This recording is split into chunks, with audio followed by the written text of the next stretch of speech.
imagine yourselves, you just got done graduating college, you're in your mid-20s, late 30s, and you're just, you're starting life, you got kids, you got a family, and just one night, doing whatever women things do, you guys find a lump on your outer breast or inner breast.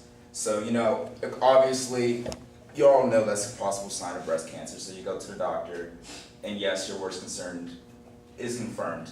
You have at least early stage breast cancer. He recommends plastic surgery.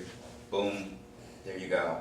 Job's done, wrapped up. All right, now let's go ahead and broaden it out for everyone here. Say that, there's a fire happens, it stinks, you get damaged, horribly damaged, and you're facially disfigured, or your arms burned, or something along that lines that requires at least some form of skin graft. That is another form of plastic surgery. And that is what, brings me here today to talk to you at least about plastic surgery. Plastic surgery, as defined by faceform.com, a website which I accessed on March 4th, 2016, is a process of reconstructing, recomparing parts of the body, especially by transfer of tissue or other, body parts. So you can get tissues, or you can also get like cells which hasn't completely conformed into tissue. This stuff includes things such as liposuction, Botox, skin grafts, breast reduction, breast augmentation, which is actually an inflation of your breast, and so much more. So this doesn't also just, target women, but it does target men. And according to a study conducted by the usbreastcancer.org, of which I also accessed on March 4th, 2016, roughly 1 in 8 women will suffer from one mild or severe form of breast cancer. And then going further in that same study, 1 in every 30 men will suffer, I guess, pertaining to us, testicular cancer, which all can be, I guess, fixed by breast cancer, or not breast cancer, plastic surgery. It can all be at least repaired and fixed by plastic surgery. And now let's go ahead and take a step back and talk about at least my credibility. I have been researching this topic for the last 2 weeks, and then on top of that, my father is also a plastic surgeon, which I'll, I guess, introduce an interview that I had with him earlier in this speech. Hopefully by the end of the speech, I hope to persuade you about at least taking the negative view that we as people generally have towards plastic surgery as contributed by the media, and at least reduce it in some form. So let's begin by the plastic surgery that I mentioned earlier, including all types of things such as, again, liposuction, Botox, implants, and so much more. So in my student survey, I asked if anyone would ever consider undergoing plastic surgery. And shockingly, only 3 out of 17 of you guys at that time stated yes. And even further, 14 out of 17 of you guys also stated that you should not undergo plastic surgery regardless of the form. Which, I guess, to me, shocked me because of the fact that I come from, a family of plastic surgeons. But I would like you guys to at least hold on to that information, because I'll mention it again later in my speech.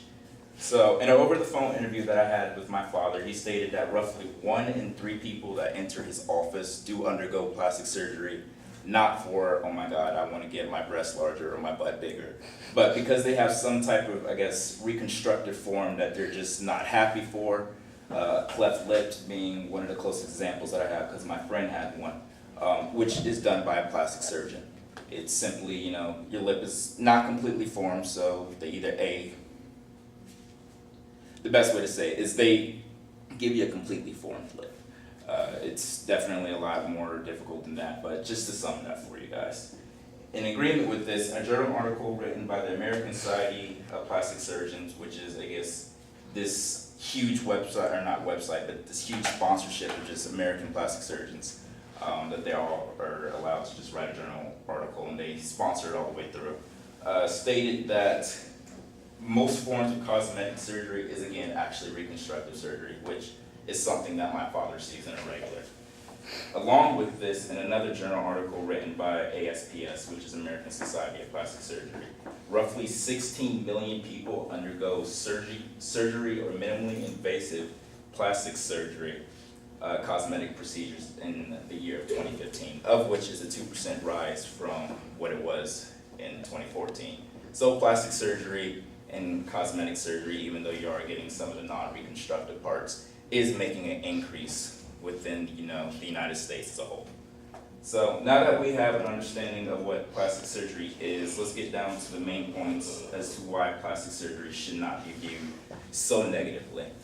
As I stated earlier in the speech, I would like to talk about the fact that so many of us either A, don't recommend it, or B, would just never, undergo plastic surgery.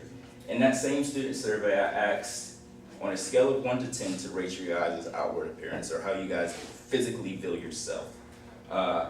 Averagely, the class rated themselves as a 2.5 out of 5, which shocked me. I mean, I figured we're all beautiful people here. We at least give ourselves that benefit of the doubt that we are good-looking, attractive people. So, in that, section, I'd like to at least ask you guys, if you view plastic surgery so negatively, and you know that plastic surgery is a way to at least improve yourself, and I mean, if you feel as though you're fat, you'll go to the gym, why would you say, all right, I feel as though my face doesn't look the way I want it, or I can get a tummy tuck here, or a breast implant there, or some form like that? Why would you deny yourself just another aspect, such as going to the gym, instead of the gym, your doctor?